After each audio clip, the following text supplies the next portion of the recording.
हरिः ॐ सुताम्रपर्णी जलराशियोगे निबध्य सेतुं विशिखैरसङ्खैः श्रीरामचन्द्रेण समर्पितं तं रामेश्वराख्यं नियतं नमामि। हर हर महादेव। मित्रों, जय श्री राधे। आज मैं आपको श्री ज्योतिर्लिंगों की कथा श्रृंखला के 11वें ज्योतिर्लिंग शिव महापुराण के अनुसार मैं आपको आज श्री रामेश्वरम ज्योतिर्लिंग की कथा सुनाने जा रहा हूं। इसमें हम सुनाएंगे आपको ज्योतिर्लिंग का इतिहास, रामेश्वरम ज्योतिर्लिंग की भौगोलिक स्थिति, रामेश्वरम ज्योतिर्लिंग का पौराणिक आख्यान, उसका सांस्कृतिक विवरण, पर्वोत्सव, यातायात के साधन, ठहरने के स्थान और लिंग के रहस्य को। तो इस प्रकार से आज हम श्री रामेश्वरम ज्योतिर्लिंग, जिसका वर्णन श्री रामचरितमानस में भी आता है, तो यह अद्भुत ज्योतिर्लिंग है जो स्वयं भगवान श्री राम ने ही स्थापित किया। तो यह श्री रामेश्वरम ज्योतिर्लिंग तमिलनाडु के जिला रामनाथपुरम में स्थित है। मंदिर दर्शन, पौराणिक कथा, श्री रामेश्वर का वार्षिकोत्सव, आसपास के तीर्थ, रामेश्वरम में दर्शनों का क्रम और यातायात के साधन, ठहरने के स्थान, ये सब हम आपको बताएंगे। श्री रामेश्वर मंदिर का वर्तमान वर्णन और ज्योतिर्लिंग रामेश्वर मंदिर स्थित विश्व का सबसे लंबा गलियारा और श्री रामेश्वर ज्योतिर्लिंग का प्रागट्य कथा प्रसंग, भगवान राम जी के द्वारा श्री रामेश्वरावतार भगवान शिव की वंदना, ये सब हम आपको सुनाएंगे। देखो, द्वादश ज्योतिर्लिंग स्मरणम में सेतुबंधे च रामेशम ऐसा आया है। कहीं कहीं सेतुबंधे तु रामेशम यह भी पाठ मिलता है। तो आज हम यह कथा सुनने जा रहे हैं। बहुत ही सुंदर और अद्भुत कथा होने जा रही है, इसलिए सभी लोग सावधान होकर के, दत्तचित्त होकर के, एकाग्र चित्त होकर के इस कथा को ध्यान से सुनें। हम पूर्व श्रीमदादि गुरु शंकराचार्य भगवान का स्मरण करते हैं और उनके द्वारा लिखित द्वादश ज्योतिर्लिंग स्तोत्र का हम एक एक श्लोक, एक एक ज्योतिर्लिंग को समर्पित है, तो उसका पहले आस्वादन करते हैं, उसके बाद कथा की ओर बढ़ते हैं। तो आइए उसका आस्वादन करें। सुताम्रपर्णी जलराशियोगे निबध्य सेतुं विशिखैरसङ्खैः श्रीरामचन्द्रेण समर्पितं तं रामेश्वराख्यं नियतं नमामि। जो भगवान श्री रामचंद्र जी के द्वारा ताम्रपर्णी और सागर के संगम में अनेक बाणों द्वारा पुल बांधकर स्थापित किए गए उन श्री माहेश्वर को, उन श्री रामेश्वर को मैं नियत होकर के, नियम से प्रणाम करता हूँ, नियत भाव से, नियतम नमामि। द्वादश ज्योतिर्लिंगों की गणना में सेतुबंध रामेश्वर ज्योतिर्लिंग का 11वां स्थान है। इस ज्योतिर्लिंग की स्थापना मर्यादा पुरुषोत्तम भगवान श्री रामचंद्र जी के कर कमलों द्वारा हुई थी। श्री रामेश्वरम हिंदुओं का एक पवित्र तीर्थ है। यह तमिलनाडु के रामनाथपुरम जिले में स्थित है। यह तीर्थ हिंदुओं के 4 धामों में से एक है। भारत के उत्तर में काशी की जो मान्यता है, वही दक्षिण में श्री रामेश्वरम की भी मान्यता है। यह हिंद महासागर और बंगाल की खाड़ी से चारों ओर से घिरा हुआ शंख के आकार का एक सुंदर सा द्वीप है। बहुत पहले यह द्वीप भारत की मुख्य भूमि के साथ जुड़ा हुआ था, परंतु बाद में सागर की लहरों ने इस मिलाने वाली कड़ी को काट डाला और जिससे यह चारों ओर पानी से घिरकर टापू बन गया। यहाँ भगवान श्री राम ने लंका पर चढ़ाई करने से पूर्व पत्थरों के द्वारा एक सेतु का निर्माण करवाया था, जिस पर चढ़कर वानर सेना लंका पहुंची और वहां विजय पाई। बाद में श्री राम जी ने विभीषण के अनुरोध पर धनुषकोटि नामक स्थान पर यह सेतु तोड़ दिया था। आज भी इस 48 किलोमीटर लंबे आदि सेतु के अवशेष सागर में दिखाई देते हैं। जिस स्थान पर यह टापू मुख्य भूमि से जुड़ा हुआ था वह इस समय 4 किलोमीटर चौड़ी एक खाड़ी है। शुरू में इस खाड़ी को नावों से पार किया जाता था। बताया जाता है कि बहुत पहले धनुषकोटि से मन्नार द्वीप तक पैदल चलकर भी लोग जाते थे, किंतु 1480 ईस्वी में एक चक्रवाती तूफान ने इसे तोड़ दिया। कालांतर में लगभग 500 वर्ष पहले कृष्णपनायकन नाम के एक राजा ने उस पर पत्थर का बहुत बड़ा पुल बनवाया। अंग्रेजों के आने के बाद उस पुल की जगह पर रेल का पुल बनाने का विचार हुआ। उस समय तक पुराना पत्थर का पुल लहरों की टक्कर से हिलकर टूट चुका था और एक जर्मन इंजीनियर की मदद से उस टूटे पुल का सौंदर्यीकरण करके रेल का एक सुंदर सा पुल बनवाया गया। इस समय यही पुल रामेश्वरम को भारत के अन्य क्षेत्रों से रेल सेवा द्वारा जोड़ता है। यह पुल पहले बीच में से जहाज़ों के निकलने के लिए खुला रहता था। इस स्थान पर दक्षिण से उत्तर की ओर हिंद महासागर का पानी बहता दिखाई देता है और उथले सागर एवं सकरे जल डमरू मध्य के कारण समुद्र में लहरें बहुत कम होती हैं। शांत बहाव को देखकर यात्रियों को ऐसा लगता है कि मानो वह किसी बड़ी नदी को पार कर रहा हो। तो श्री रामेश्वरम से दक्षिण में कन्याकुमारी नामक प्रसिद्ध तीर्थ है। रत्नाकर कहलाने वाली बंगाल की खाड़ी यहीं पर हिंद महासागर से मिलती है। मंदिर दर्शन।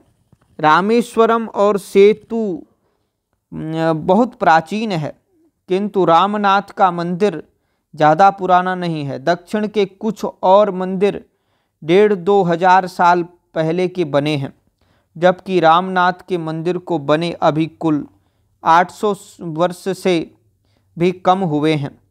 इस मंदिर के बहुत से भाग 50-60 साल पहले के हैं। रामेश्वर मंदिर का गलियारा विश्व का सबसे लंबा गलियारा है। यह उत्तर दक्षिण में 197 मीटर एवं पूर्व पश्चिम 133 मीटर है। तो इसके परकोटे की चौड़ाई 6 मीटर तथा ऊंचाई 9 मीटर है। मंदिर के प्रवेश द्वार का गोपुरम 38.4 मीटर ऊंचा है। यह मंदिर लगभग 6 हेक्टेयर में बना हुआ है। मंदिर में विशालाक्षी जी के गर्भगृह के निकट ही 9 शिवलिंग हैं, जो लंकापति विभीषण द्वारा स्थापित बताए जाते हैं। रामनाथ के मंदिर में जो ताम्रपट है उनसे पता चलता है कि लगभग 1173 ईस्वी में श्रीलंका के राजा पराक्रम बाहु ने मूल लिंग वाले गर्भगृह का निर्माण करवाया था। उस मंदिर में अकेले शिवलिंग की स्थापना की गई थी, देवी की मूर्ति नहीं रखी गई थी। इस कारण वह निस्संगेश्वर का मंदिर कहलाया। यही मूल मंदिर आगे चलकर वर्तमान स्वरूप को प्राप्त हुआ है।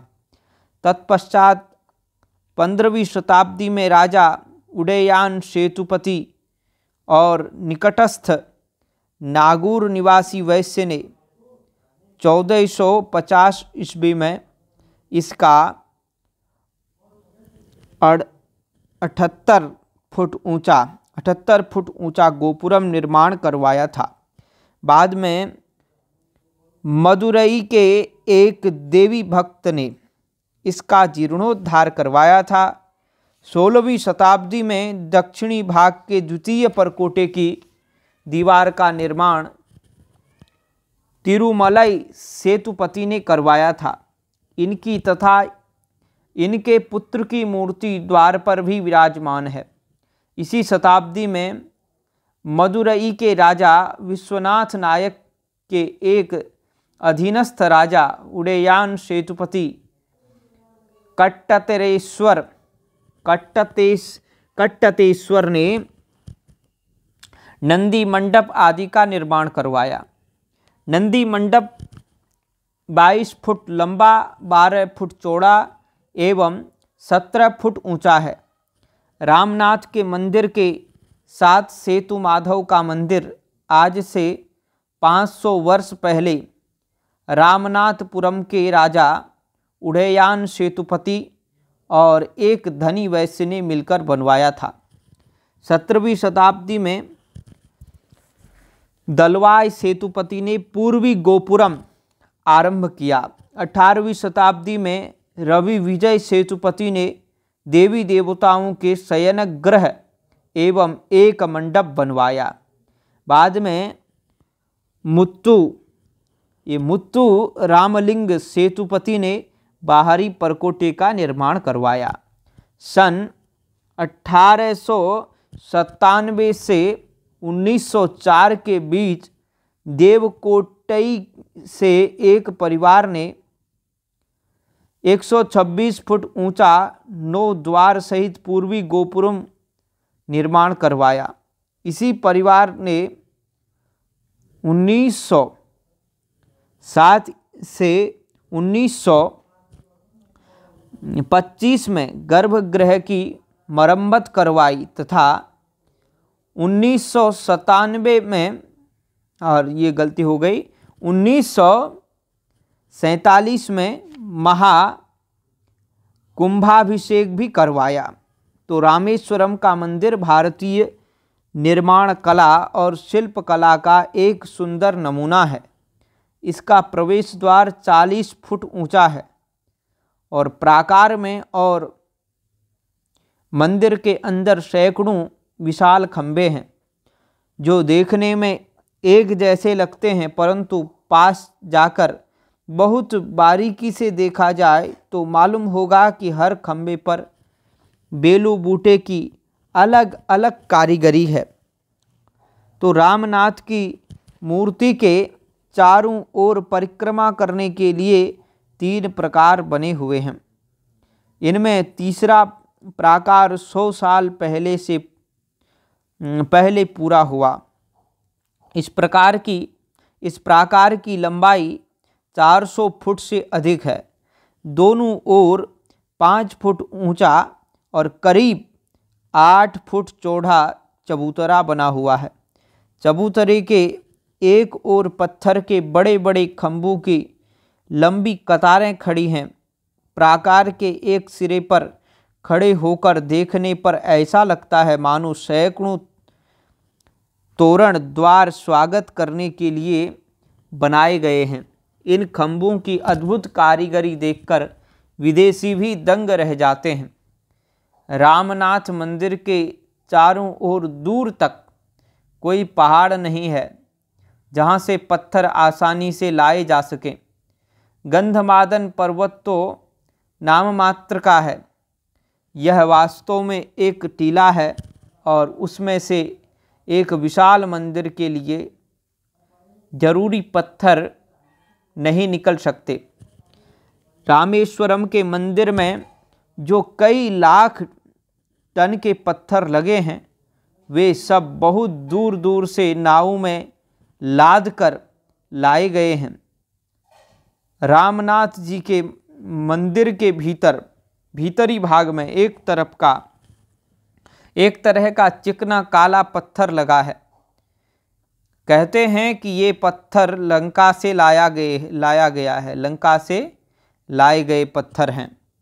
तो श्री रामेश्वरम के विशाल मंदिर को बनवाने और उसकी रक्षा करने में रामनाथपुरम नामक छोटी रियासत के राजाओं का हाथ रहा। अब तो यह रियासत तमिलनाडु राज्य में मिल गई है। रामनाथपुरम में यह अद्भुत है। तो अब जो है यह पुनः मिल गया है, ऐसा बताया जाता है। अच्छा, तो लाइट तो बंद हो जाती है भाई।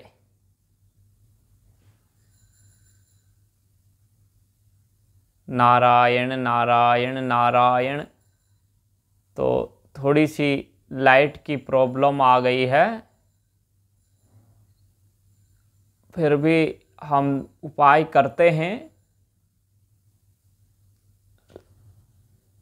तो मित्रों, हम श्रवण कर रहे थे श्री रामेश्वरम के विशाल मंदिर को बनवाने और उसकी रक्षा करने में रामनाथपुरम नामक छोटी रियासत के राजाओं का हाथ रहा। अब तो यह रियासत तमिलनाडु राज्य में मिल गई है। रामनाथपुरम के राजभवन में एक पुराना काला पत्थर रखा हुआ है। इसके विषय में यह कहा जाता है कि यह पत्थर भगवान श्री राम ने केवट राज को राज तिलक के समय उसके चिन्ह के रूप में दिया था। रामेश्वरम की यात्रा करने वाले लोग इस काले पत्थर को देखने के लिए रामनाथपुरम जाते हैं। रामनाथपुरम रामेश्वरम से लगभग 53.097 किलोमीटर दूर है। तो आधा हिंदी आधा इंग्लिश हो गया, फिर से कह दें 53.097 किलोमीटर दूर है। अब हम इसके पौराणिक कथानक में जाते हैं। पौराणिक कथा सेतुबंध रामेश्वर ज्योतिर्लिंग के आविर्भाव तथा महात्म्य की कथा शिव पुराण में इस प्रकार वर्णित है। भगवान विष्णु के श्री रामावतार में जब रावण सीता जी को हरकर लंका में ले गया, तब सुग्रीव के साथ 18 पद्म वानर सेना लेकर श्री राम समुद्र तट पर आए। वहाँ वे विचार करने लगे कि कैसे हम समुद्र को पार करेंगे और किस प्रकार रावण को जीतेंगे। इतने में ही श्री राम जी को प्यास लगी और उन्होंने जल मांगा और वानर मीठा जल ले आए। श्री राम जी ने प्रसन्न होकर वह जल ले लिया। तब उन्हें स्मरण आया कि मैंने अपने स्वामी भगवान शंकर का दर्शन तो किया ही नहीं, फिर यह जल कैसे ग्रहण कर सकता हूँ। ऐसा कहकर उन्होंने उस जल को नहीं पिया। जल रख देने के पश्चात रघुनंदन ने पार्थिव पूजन किया। आवाहन आदि 16 उपचारों को प्रस्तुत करके विधि पूर्वक बड़े प्रेम से शंकर जी की अर्चना की। प्रणाम तथा दिव्य स्तोत्रों द्वारा यत्न पूर्वक शंकर जी को संतुष्ट करके श्री राम ने भक्ति भाव से उनसे प्रार्थना की। इत्युक्त्वा च जलं मुक्तं तदा रघुवरेण च पश्चाच्च पार्थिवं पूजां चकार रघुनन्दनः। आवाहनादिकांश्चैव ह्युपचारान् प्रकल्प्य वै विधिवत् षोडशं प्रीत्या देवमानर्च शङ्करम् प्रणिपातैस्तवैर्दिव्यैः शिवं सन्तोष्य यत्नतः प्रार्थयामास सद्भक्त्या स रामः शंकरं मुदा। श्री शंकर जी बोले उत्तम, भगवान श्री राम जी बोले कि उत्तम व्रत का पालन करने वाले मेरे स्वामी देव महेश्वर जो है ना,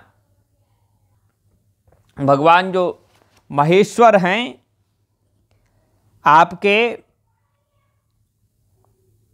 आपको मेरी सहायता करनी चाहिए। आपके सहयोग के बिना मेरे कार्य की सिद्धि अत्यंत कठिन है। रावण भी आपका ही भक्त है, वह सबके लिए सर्वथा दुर्जय है, परंतु आपके दिए हुए वरदान से वह सदा दर्प में भरा रहता है। वह त्रिभुवन विजयी महावीर है। इधर मैं भी आपका दास हूँ, सर्वथा आपके अधीन रहने वाला हूँ। सदाशिव यह विचार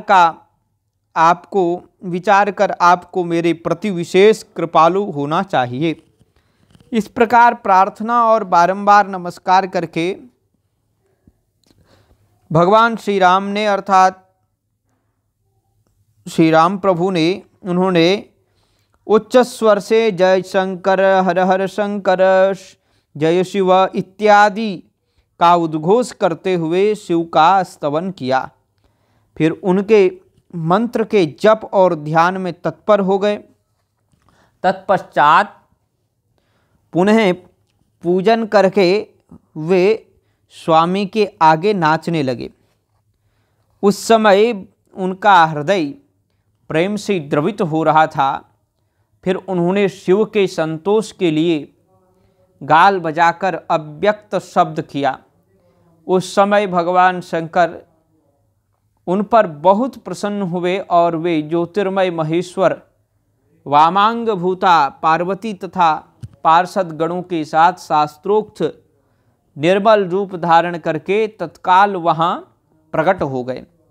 इत्येवं स च संप्रार्थ्य नमस्कृत्य पुनः पुनः तदा जय जयेत्युच्वे रुद्घोषै शंकरेति च इति स्तुत्वा शिवं तत्र मंत्रध्यानपरायणः पुनः पूजां ततः कृत्वा स्वाम्याग्रे शननर्तः प्रेम विक्लिन्न हृदयो गल्लनादं यदा करोत् तदा च शंकरो देवः सुप्रसन्नो बभूवः शांगः सपरिवारश्च ज्योतिरूपो महेश्वरः यथोक्तरूपममलं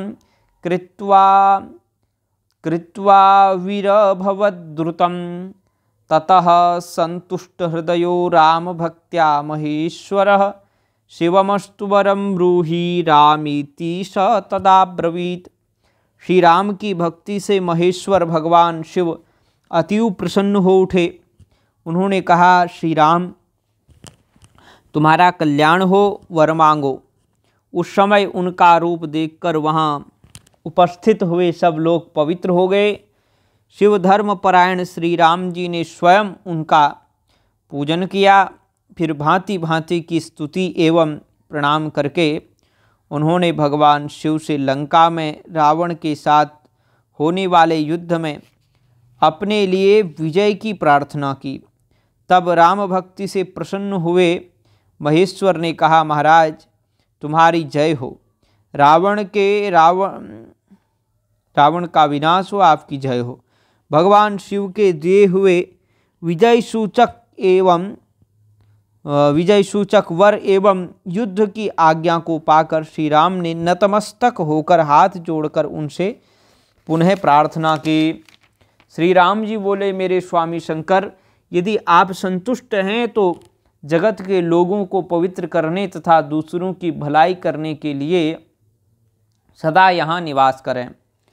श्री राम जी के ऐसा कहने पर भगवान शिव वहाँ ज्योतिर्लिंग के रूप में स्थित हो गए और तीनों कालों में वहाँ पर ज्योतिर्लिंग के रूप में भगवान स्थित हो गए। तीनों कालों में श्री रामेश्वर के नाम से उनकी प्रसिद्धि हुई। उनके प्रभाव से ही अपार समुद्र को अनायास ही पार करके भगवान श्री राम ने रावण आदि राक्षसों का शीघ्र ही संहार किया और अपनी प्रिया श्री सीता जी को प्राप्त कर लिया। तब से इस भूतल पर श्री रामेश्वर की अद्भुत महिमा का प्रचार हुआ। श्री रामेश्वर भगवान की जय। भगवान श्री रामेश्वर सदा भोग और मोक्ष देने वाले तथा भक्तों की इच्छा पूर्ण करने वाले हैं। जो दिव्य गंगा जल से श्री रामेश्वर शिव को भक्ति पूर्वक स्नान कराता है वह जीवन मुक्त हो जाता है। इस संसार में देव दुर्लभ समस्त भोगों का उपभोग करके अंतमय उत्तम ज्ञान को पाकर वह निश्चय ही कैवल्य मोक्ष को प्राप्त कर लेता है।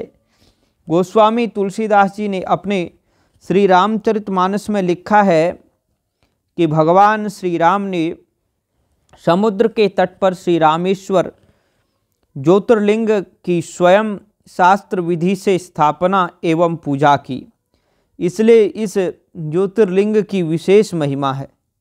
भगवान श्री राम ने स्वयं अपने मुख से इसका गुणगान करते हुए कहा है, जे रामेश्वर दर्शनु करी हैं ते तनु तजी मम लोक सिधरी हैं।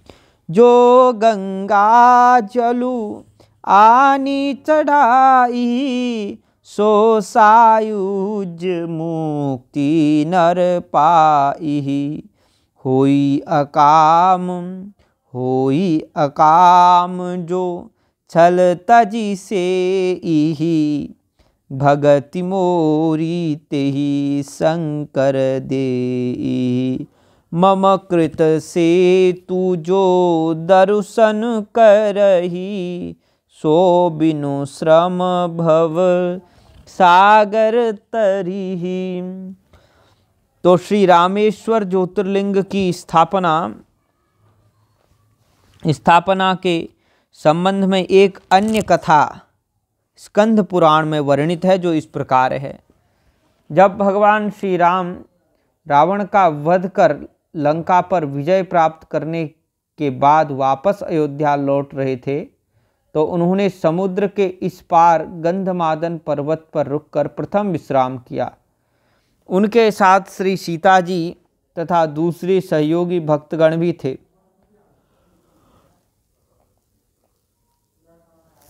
और उनके आगमन का समाचार सुनकर बड़े बड़े ऋषि महर्षि वहाँ दर्शन करने के लिए पहुँच गए। ऋषियों ने उनसे कहा कि उन्होंने पुलस्त्य कुल का विनाश किया है, जिससे उन्हें ब्रह्म हत्या का पातक लग गया है। श्री राम ने ऋषियों से आग्रह किया कि आप लोग कृपा करके बताने का कष्ट करें कि इस पाप से मुक्त होने का उपाय क्या है। तो ये बात पूछी थी। उन ऋषियों ने आपस में विचार विमर्श करने के बाद श्री राम को बतलाया कि आप यहाँ लोक संग्रह के लिए शिवलिंग की प्रतिष्ठा कीजिए, इससे रावण के मारने से होने वाला दोष भी दूर हो जाएगा। प्रभु, गंधमादन पर्वत पर आपके द्वारा जिस शिवलिंग की स्थापना होगी उसका दर्शन मनुष्यों को काशी विश्वनाथ के दर्शन से कोटि गुना अधिक फल देने वाला होगा। साथ ही वह शिवलिंग संसार में आपके ही नाम से प्रसिद्धि प्राप्त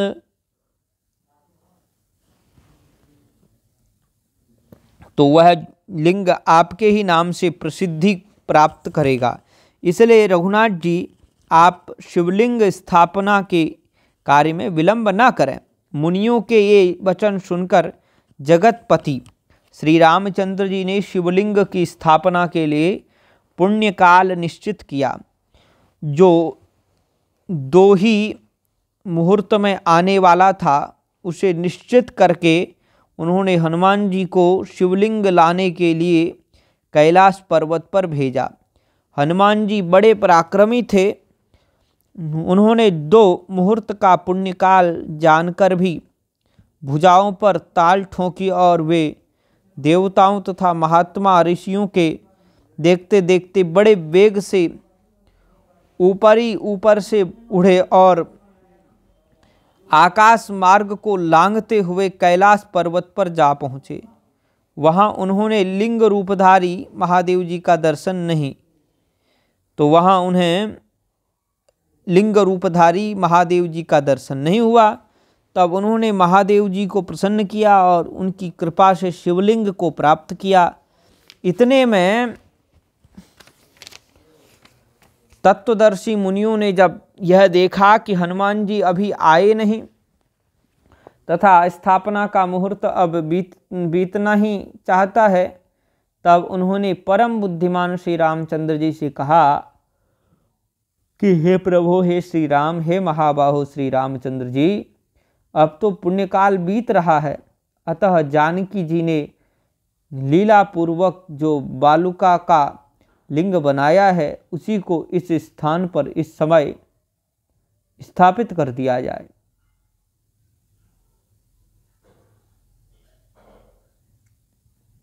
तो उसको ही स्थापित कर दिया जाए,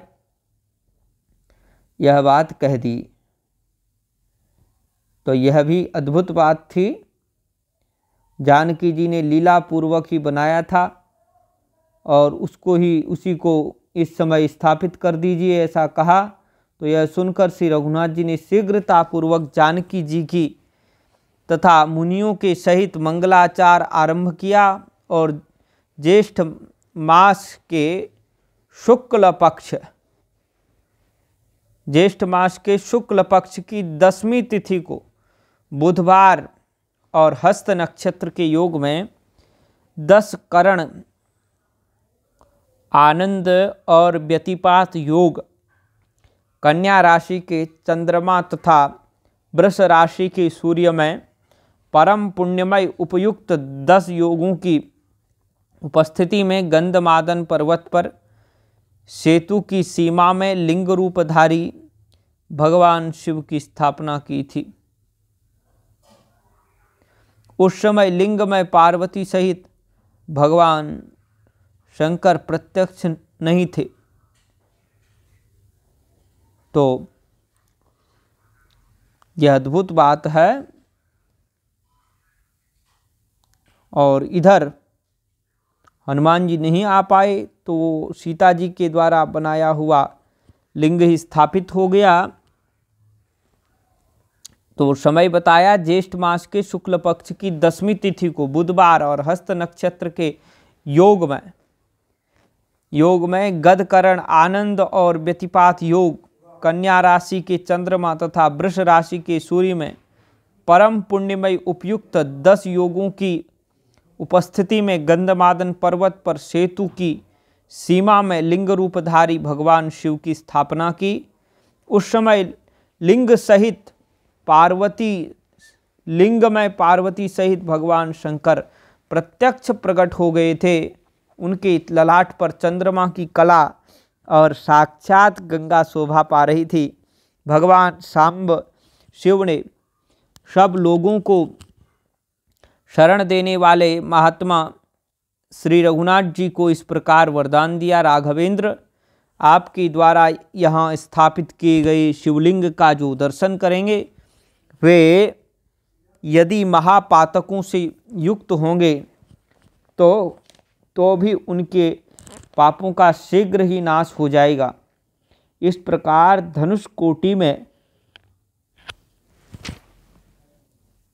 धनुष कोटि में यह जो लिंग है, गोता लगाने से सारे पाप नष्ट हो जाते हैं। इस धनुष का दर्शन करो, इस शिवलिंग का दर्शन करो और फिर धनुष कोटि में गोता लगाओ तो सारे पाप नष्ट हो जाते हैं। उसी प्रकार इस रामेश्वरम लिंग के दर्शन से महापातक भी नष्ट हो जाएंगे।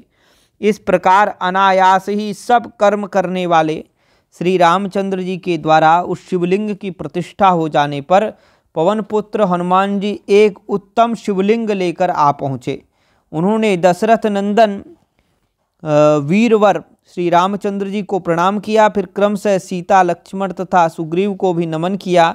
हनुमान जी ने देखा कि रघुनाथ जी सीता जी के बनाए हुए बालूकामय शिवलिंग का मुनियों के साथ पूजन कर रहे हैं। तब वे खिन्न होकर के बोले, भगवान कैलाश पहुँचने पर वहाँ मुझे भगवान शंकर का दर्शन नहीं हुआ और तब मैंने तपस्या द्वारा उन्हें प्रसन्न किया और उनकी कृपा से शिवलिंग प्राप्त होने पर मैं तुरंत यहाँ लौट आया हूँ। तब तक आपने दूसरे ही बालूकामय शिवलिंग की स्थापना कर ली और अब मुनियों, देवताओं तथा गंधर्वों के साथ उसकी पूजा कर रहे हैं। मैं कैलाश पर्वत से जो शिवलिंग को लेकर आया सो तो व्यर्थ ही हुआ। अब मैं इस शिवलिंग का क्या करूं? हनुमान जी को बड़ा क्षोभ हुआ और वे प्रभु के चरणों पर गिर पड़े। भक्तपरायण भगवान ने उनकी पीठ पर हाथ फेरते फेरते अनेक प्रकार के ज्ञानोपदेश देते हुए कहा, कपिश्रेष्ठ, जीवों के शरीर जिस प्रकार उत्पन्न होते और नष्ट हो जाते हैं, उस प्रकार आत्मा का जन्म और मरण नहीं होता। अंजनानंदन, तुम शोक रहित और अद्वैत ज्ञानमय सत्य स्वरूप निर्मल परब्रह्म परमात्मा का दिन रात चिंतन करो। ऐसी दृष्टि होने पर तुम्हारा किया हुआ प्रत्येक कर्म मेरा किया हुआ प्रत्येक कर्म तुम्हारा किया हुआ होगा। इसलिए कपे, मैंने जो शिवलिंग की स्थापना की है वह तुमने ही की है, ऐसा समझना चाहिए। ठीक है, तो शिवलिंग स्थापन का पुण्यकाल बीता जा रहा था, इसलिए मैंने सीता जी के बनाए हुए बालूकामय शिवलिंग को यहाँ स्थापित किया है। अतः तुम कोप और दुख न करो। यह बात बताई। भगवान श्री राम ने कहा, हनुमान जी दुखी मत हो, अब ये तो जो होना था सो हो गया। इतना समझाने पर भी जब हनुमान जी के मन का दुख दूर नहीं हुआ, तब भगवान जी उनके मन का दुख दूर करने के लिए उनके संतोषार्थ बोले, अच्छा तुम इस स्थापित शिवलिंग को उखाड़ डालो, मैं इसके स्थान पर तुम्हारे द्वारा लाए गए शिवलिंग को स्थापित कर दूंगा। हनुमान जी प्रसन्नता से खिल उठे। स्थापित शिवलिंग उखाड़ने को झपटे, पर हाथ लगाने से मालूम हुआ कि काम आसान नहीं है। बालू का शिवलिंग वज्र जैसा बन गया है, वज्र बन गया था। अपना समूचा बल लगाया पर सब व्यर्थ ही रहा। अंत में उसे अपनी लंबी पूंछ से लपेटा और फिर किलकारी मारकर जोर से खींचा। पृथ्वी डोल गई पर शिवलिंग टस से मस नहीं हुआ। और पृथ्वी डोल गई है, शिवलिंग टस से मस नहीं हुआ। उल्टे हनुमान जी ही धक्का खाकर लगभग 3.25 किलोमीटर दूर मूर्छित होकर जा गिरे और उनके शरीर से रुधिर बहने लगा। श्री रामचंद्र जी एवं वहां उपस्थित अन्य लोग भी व्याकुल हो गए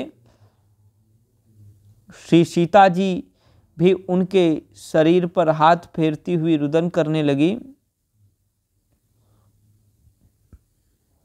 और बहुत काल बाद उनकी मूर्छा दूर हुई। सम्मुखासीन भगवान पर दृष्टि आने पर साक्षात परब्रह्म के रूप में उनके दर्शन हुए। आत्मग्लानि पूर्वक वे झट उनके चरणों पर गिरकर स्तुति करने लगे। भगवान ने उन्हें सांत्वना देते हुए कहा कि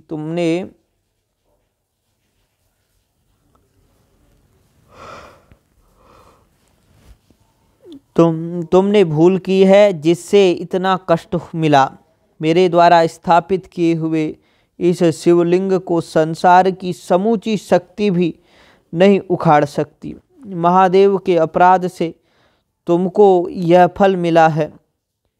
अब कभी ऐसा मत करना। आज शुभ दिन है, इसमें कैलाश से लाए हुए शिवलिंग को तुम ही स्थापित करो और यह शिवलिंग तीनों लोकों में तुम्हारे नाम से ही प्रसिद्ध होगा। पहले हनुमदीश्वर का दर्शन करके तब रामेश्वरम का दर्शन होगा।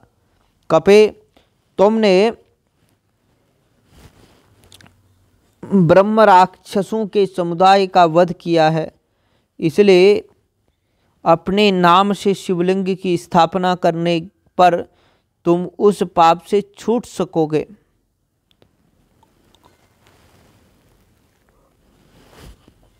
तो ऐसा भगवान श्री राम ने कहा कि तुम खुद अब इसको स्थापित करो और फिर तुम्हारे जितने पाप हैं, वैसे तो आप निष्पाप हो, लेकिन फिर भी लोक संग्रह के लिए इस नाम से इस लिंग की स्थापना करो। करने पर तुम सब पापों से छूट सकोगे। यह हनुमान नामक शिवलिंग साक्षात भगवान शिव का दिया हुआ है। इसका दर्शन करके जो रामेश्वरम शिवलिंग का दर्शन करेगा वह कृतकृत्य हो जाएगा। इतना ही नहीं, जो कोई मनुष्य 1000 योजन की दूरी से भी यदि श्री हनुमदीश्वर और श्री रामेश्वर लिंग का स्मरण और भगवान भावपूर्वक चिंतन करता है, वह शिव सायुज्य नामक मुक्ति को प्राप्त कर लेता है। इस शिवलिंग की महिमा का बखान करते हुए कहा गया है कि जिसने श्री हनुमदीश्वर और श्री रामेश्वरम लिंगों का दर्शन कर लिया है, मानो उसने सभी प्रकार के यज्ञ तथा तपों को कर लिया है। ऐसा इसका महात्म्य है। इसकी बहुत ज़्यादा महिमा है और स्वयं भगवान श्री राम ने स्थापित किया है। इसलिए कहते हैं कि स्वयं हरेण दत्तम तु हनुमन्नामकं शिवम संपश्यन् रामनाथं तु कृतकृत्यो भवेन्नरः योजनानां सहस्रेऽपि स्मृत्वा लिंगं हनुमतः योजनानां सहस्रेऽपि कृत्वा लिंगं हनुमतः रामनाथेश्वरं चापि स्मृत्वा सायुज्यमाप्नुयात् तेनेष्टं सर्वयज्ञैश्च तपश्चाकारि कृष्णसः येन दृष्ट्वा महादेव्यो हनुमद्राघवेश्वरः। तो रामनाथेश्वरं चापि स्मृत्वा सायुज्यमाप्नुयात्।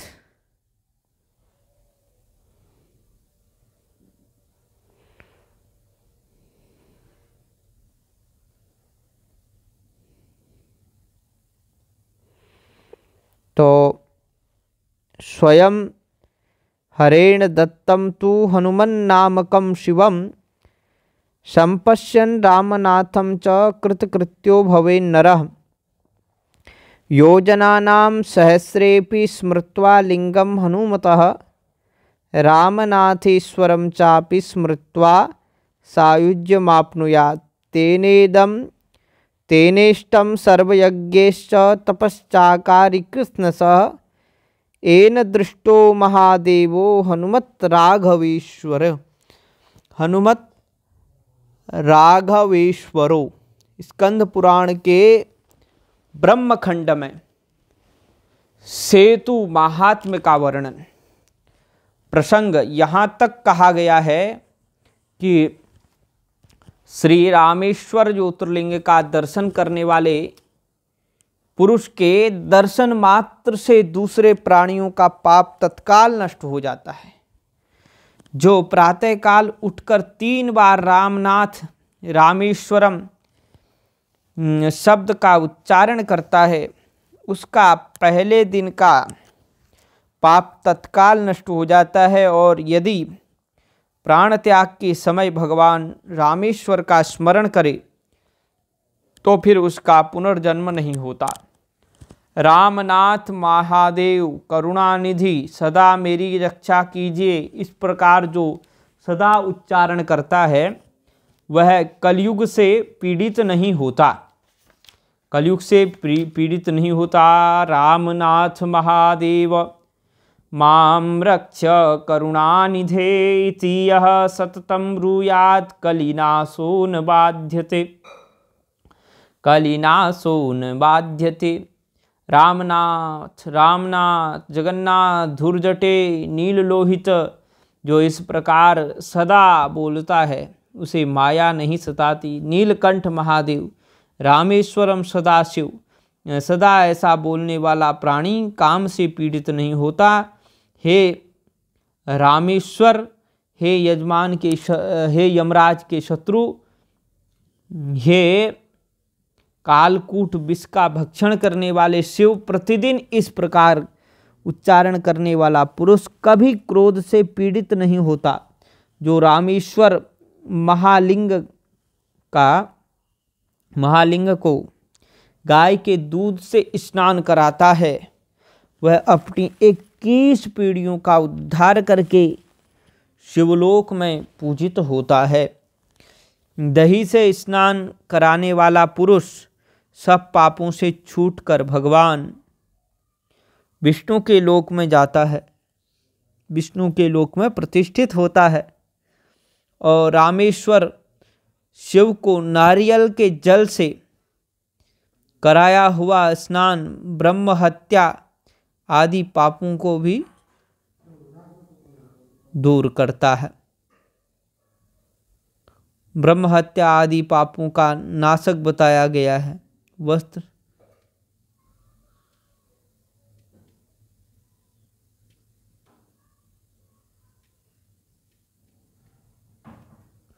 तो वस्त्र से छानकर शुद्ध किए हुए जल के द्वारा रामेश्वर महादेव को स्नान कराने वाला पुरुष वरुण लोक में जाता है और पुष्पों के सुगंध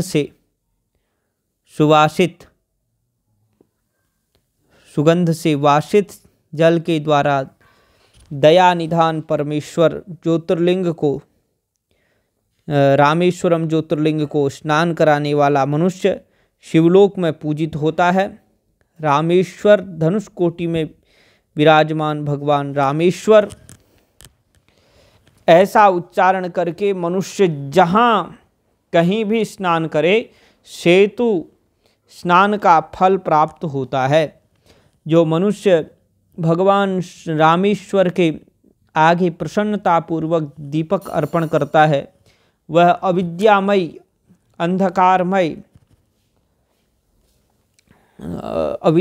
अंधकार का भेदन करके प्रकाश स्वरूप सनातन ब्रह्म को प्राप्त होता है। और परम दयालु भगवान श्री रामेश्वर का जो भक्ति पूर्वक सदा भजन करते हैं वे इस भूतल पर सदा सुखी होते हैं और अंत में सनातन मोक्ष को प्राप्त होते हैं। श्री रामेश्वर का वार्षिकोत्सव। श्री रामेश्वर का मंदिर 1000 फुट लंबा है, तो बहुत बड़ा है, और 600 फुट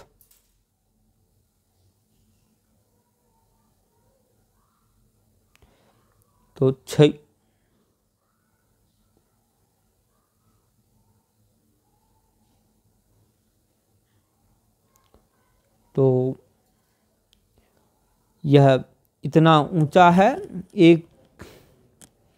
1000 फुट लंबा है और 650 फुट चौड़ा और 125 फुट ऊंचा है। इसकी लंबाई बहुत है। इस विशाल मंदिर में शिवजी की प्रधान लिंग मूर्ति के अतिरिक्त, जो लगभग 1 हाथ से भी अधिक ऊंची है, और भी अनेक सुंदर देव शिव मूर्तियां तथा अन्य मूर्तियां हैं। नंदी की एक अद्भुत बड़ी मूर्ति है। शंकर जी और पार्वती जी की चल मूर्तियां भी हैं, और जिनकी वार्षिकोत्सव के अवसर पर सोने और चांदी के वाहनों पर सवारी निकाली जाती है। चांदी के त्रिपुंड तथा श्वेत उत्तरीय के कारण लिंग की शोभा और भी बढ़ जाती है। उत्तराखंड के गंगोत्तरी से गंगाजल लेकर श्री रामेश्वरम ज्योतिर्लिंग पर जल चढ़ाने से विशेष महत्व बताया गया है। श्री रामेश्वर पहुंचने पर तीर्थयात्री के पास यदि गंगाजल उपलब्ध नहीं है तो वहाँ के पंडे लोग दक्षिणा लेकर छोटी छोटी शीशियों में गंगाजल देते हैं। आसपास के तीर्थ 22 कुंड श्री रामनाथ मंदिर के अंदर और परिसर में अनेक पवित्र तीर्थ हैं। इनमें मुख्य तीर्थों जल कुंडों की संख्या 24 थी, किंतु 2 कुंड सूख गए हैं और अब 22 कुंड शेष हैं, जो तीर्थ कहलाते हैं। और इनके जल से स्नान करने का महत्व है, महात्म्य है। यह इन सब कुंडों का जल मीठा है, किंतु मंदिर के बाहर के सभी कुंडों का जल खारा है। कहते हैं भगवान ने अपने अमोघ बाणों द्वारा इस कुंड का निर्माण किया था और भिन्न भिन्न तीर्थों का जल मंगवा कर डाला था। इनमें कुछ के नाम हैं, ये हैं गंगा, यमुना, गया, शंख, चक्र और कुमुद। इनके अतिरिक्त श्री रामेश्वर धाम के अंतर्गत करीब 1 दर्जन तीर्थ और हैं, और इनमें कुछ के नाम हैं राम तीर्थ, अमृत वाटिका, हनुमान कुंड, ब्रह्महत्या तीर्थ, विभीषण तीर्थ, माधव कुंड। तो अमृत वाटिका, हनुमान अनुग्रह,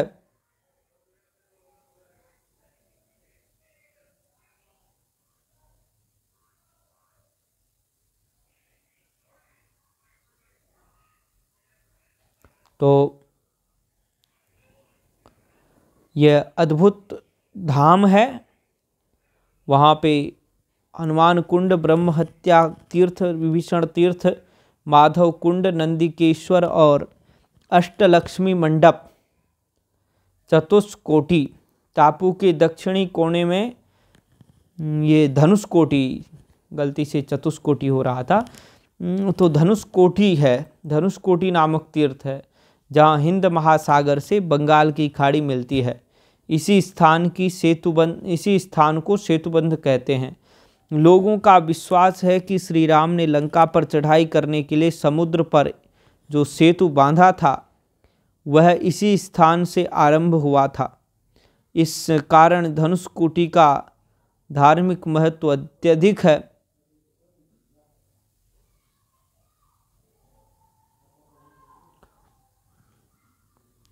तो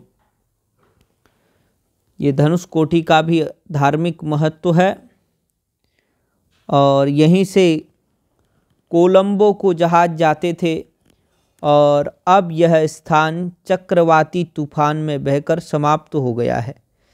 रामेश्वरम, रामेश्वरम के समुद्र में तहस नहस की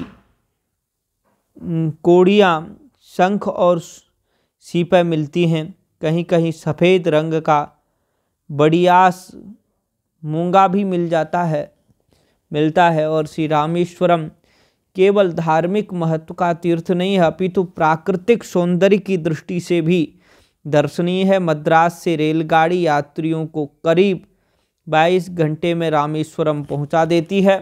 रास्ते में पामबन स्टेशन पर गाड़ी बदलनी पड़ती है। गंधमादन पर्वत, रामेश्वरम शहर से लगभग 5 किलोमीटर उत्तर पूर्व गंधमादन पर्वत नाम की एक छोटी सी पहाड़ी है। हनुमान जी ने इसी पर्वत से समुद्र को लांघने के लिए छलांग लगाई थी। बाद में श्री राम ने लंका पर चढ़ाई करने के लिए यहीं पर विशाल सेना संगठित की थी। इस पर्वत पर एक सुंदर मंदिर बना हुआ है जहां श्री राम के चरण चिन्हों की पूजा की जाती है और पादुका मंदिर कहते हैं। श्री राम जी श्री रामेश्वरम की यात्रा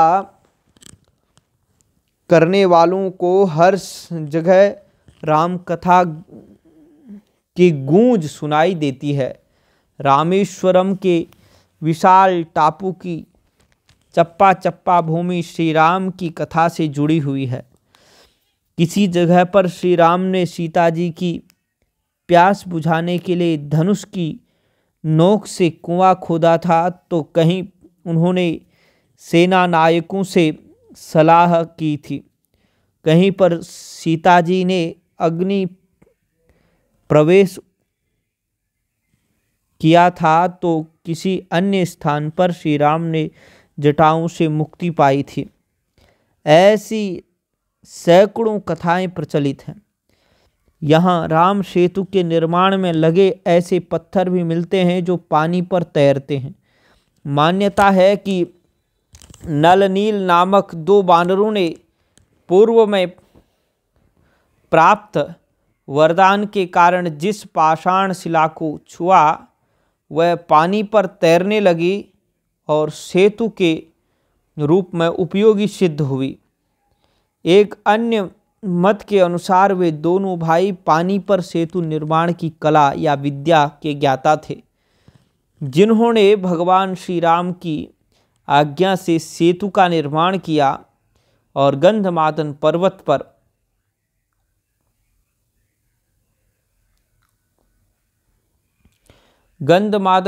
पर स्थित राम झरोखे से समुद्र एवं सेतु के दर्शन का बड़ा महात्म्य बतलाया गया है। लक्ष्मण तीर्थ, इस तीर्थ में मुंडन कराने एवं श्राद्ध करने का अत्यंत महत्व है, अपरंपार महत्व है। समुद्र में स्नान करना तथा अर्घ्य दान आदि भी विशेष फलदायी है। देव मंदिर, देवी का मंदिर, तो श्री रामेश्वरम के मंदिर में जिस प्रकार शिव जी की 2 मूर्तियां हैं, उसी प्रकार देवी पार्वती जी की भी 2 मूर्तियां अलग अलग स्थापित की गई हैं। देवी की पूजा, देवी की एक मूर्ति तो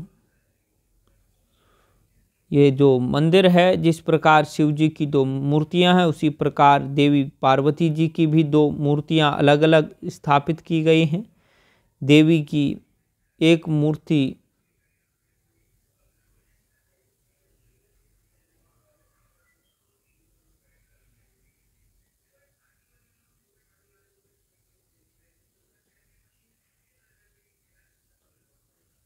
तो ये रामेश्वरम है, वहाँ पर देवी की भी 2 मूर्तियाँ हैं और देवी पार्वती की जो 2 अलग अलग मूर्तियाँ स्थापित की गई हैं। देवी की एक मूर्ति पर्वतवर्धिनी कहलाती है और दूसरी विशालाक्षी। मंदिर के पूर्व द्वार के बाहर हनुमान जी की एक विशाल मूर्ति है जो अलग मंदिर में स्थापित है। सेतु माधव रामेश्वरम का मंदिर है तो भगवान शिव का, परंतु उसके अंदर कई अन्य मंदिर भी हैं। सेतु माधव कहलाने वाले भगवान विष्णु का मंदिर इनमें प्रमुख है। विल्लूरणी तीर्थ, ये विल्लूरणी तीर्थ है। रामेश्वरम मंदिर के बाहर भी दूर दूर तक कई तीर्थ हैं। प्रत्येक तीर्थ के बाहर तीर्थ के बारे में अलग अलग कथाएं हैं। यहाँ से लगभग 5 किलोमीटर पूर्व में एक गांव है जिसका नाम तंगची मंडप है और यह गांव रेल मार्ग के किनारे ही बसा हुआ है। और कहते हैं कि वहाँ स्टेशन के पास समुद्र में एक तीर्थ कुंड है जो बिल्लूरणी तीर्थ कहलाता है। समुद्र के खारे पानी के बीच में से मीठा जल निकलता है। यहाँ बड़े ही आश्चर्य की बात है कि किंवदंती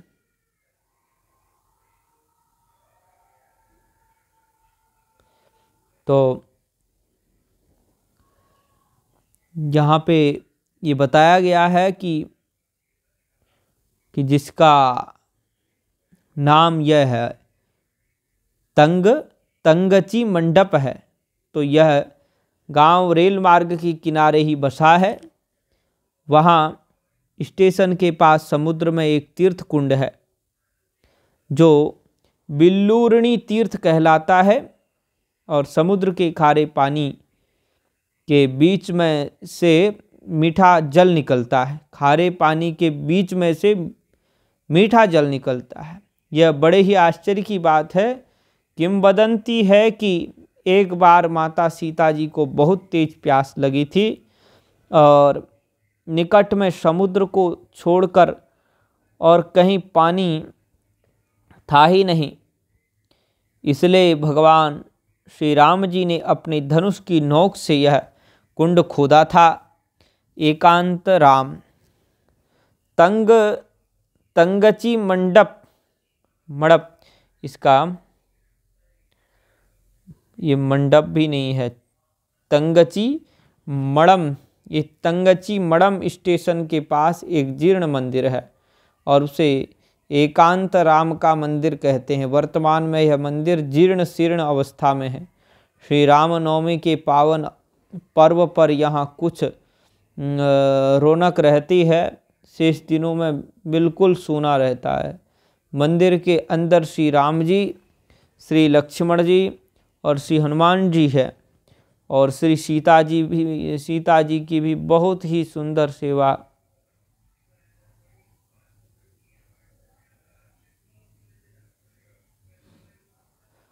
तो भगवान एकांत में रहते हैं। कुछ समय वहाँ लोग आते भी हैं। तो मंदिर है, अत्यंत सुंदर है। राम जी, लक्ष्मण जी, श्री हनुमान जी और श्री सीता जी की बहुत ही सुंदर मूर्तियां हैं। धनुर्धारी राम की एक मूर्ति ऐसी बनाई गई है कि मानो वह हाथ हिलाते हुए कोई गंभीर बात कर रहे हों। दूसरी मूर्ति में श्री राम जी श्री सीता जी की ओर देखकर मंद मुस्कान के साथ कुछ कह रहे हैं। ये दोनों मूर्तियां बड़ी मनोरम हैं। यहाँ सागर में लहरें बिल्कुल नहीं आती, एकदम शांत है। संभवतः इसलिए इस स्थान का नाम एकांत राम है। कोदंड स्वामी का मंदिर रामेश्वरम के टापू के दक्षिण भाग में समुद्र के किनारे एक और दर्शनीय मंदिर है। यह मंदिर श्री रामनाथ मंदिर से लगभग 7.5 किलोमीटर दूर बना है। यह कोदंड स्वामी का मंदिर कहलाता है। कहा जाता है कि विभीषण ने यहीं पर राम जी की शरण ली थी। रावण के वध के बाद श्री राम ने इसी स्थान पर विभीषण का राज तिलक करवाया था। इस मंदिर में श्री राम, श्री सीता और श्री लक्ष्मण जी की मूर्तियां देखने योग्य हैं। विभीषण की भी मूर्ति अलग स्थापित है।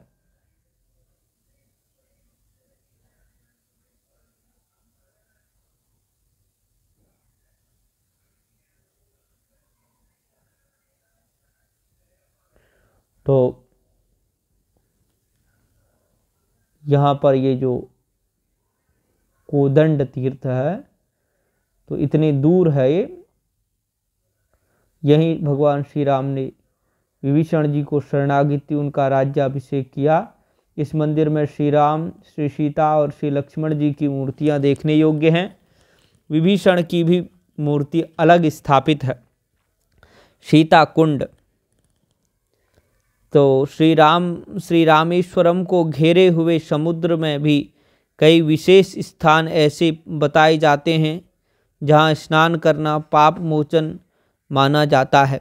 श्री राम नाथ के मंदिर के पूर्वी द्वार के सामने बना हुआ सीता कुंड इनमें मुख्य है। कहा जाता है यही वह स्थान है जहां सीता जी ने अपना सतीत्व सिद्ध करने के लिए अग्नि में प्रवेश किया था और श्री सीता जी के अग्नि में प्रवेश करते ही अग्नि बुझ गई और अग्नि कुंड से जल उमड़ आया और वही स्थान अब सती कुंड कहलाता है, सीता कुंड कहलाता है।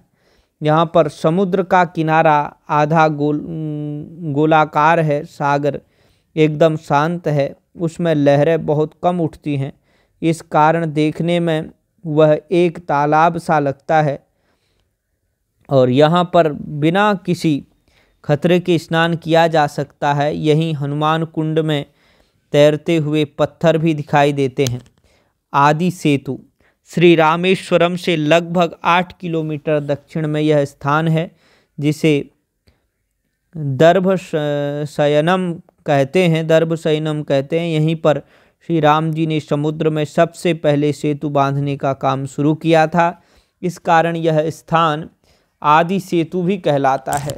सेतु के बीच में भी बहुत से तीर्थ हैं, जिनमें से मुख्य तीर्थों के नाम इस प्रकार हैं। चक्र तीर्थ, वेताल वरद और पाप विनाशन, सीतासर, मंगल तीर्थ, ब्रह्मकुंड, अगस्त्य तीर्थ, जय तीर्थ, लक्ष्मी तीर्थ, अग्नि तीर्थ, सुख तीर्थ, शिव तीर्थ, कोटि तीर्थ, साध्यामृत तीर्थ और मानस तीर्थ।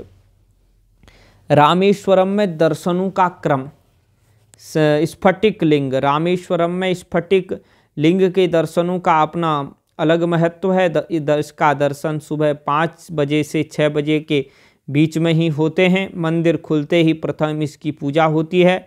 इस पर दूध की धारा चढ़ाते हैं और प्रसाद के रूप में दर्शन करने वालों को दिया जाता है।